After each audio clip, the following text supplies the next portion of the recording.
Hi friends, welcome back to my channel. ఈరోజు సింహాచల్ గిరి ప్రదర్శన కదండి. సో మా అబ్బాయి వాళ్ళ ఫ్రెండ్స్ వాళ్ళ పేరెంట్స్ అయితే వెళ్ళారండి. వాళ్ళతో పాటు వీడు కూడా వెళ్ళాడు. ఫస్ట్ టైం అనమాట వీడు వెళ్ళడం అనమాట. అరౌండ్ వీళ్ళు 3 o'clock అయితే స్టార్ట్ అయ్యారండి ఆఫ్టర్నూన్. అయినప్పటికీ కంప్లీట్ అయినప్పుడు ఈరోజు మార్నింగ్ 6 అయితే అయ్యింది. ఫెసిలిటీస్ అనేవి చాలా బాగున్నాయటండి. కానీ నిన్న చాలా ఎండగా ఉందండి. అసలు ప్రదర్శన అంతా ఎలా చేశారేమో కానీ చాలా చాలా హాట్గా ఉంది. దాంతో ఫస్ట్ టైం కదా షూ కూడా వేసుకోలేదండి. సాక్స్లే ఒక 3-4 పేర్స్ ఒకే దాంట్లో వేసుకుని వెళ్ళాడు.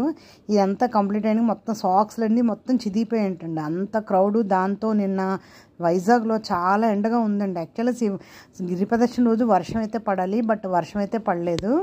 ఇది మ్యారేట్ హోటల్ ఎన్ఏడి దగ్గర ఉంటుంది కదా, ఆ హోటల్ దగ్గరికి వచ్చినప్పుడు అరౌండ్ 2:30 అట్లా అయిందటండి. అయినా చూసారు ఎంత హ్యూజ్ క్రౌడ్ అనమాట. ఇంతకీ మీలో ఎంతమంది అయితే వెళ్ళారండి గిరి ప్రదర్శనకి, దీని అయితే కామెంట్ చేయండి. గిరి ప్రదర్శన వెళ్ళిన ప్రతి ఒక్కరి కోరికలు తీర్చాలని ఆ అప్పన్న స్వామికి మనసారా మొక్కుకుంటున్నాను.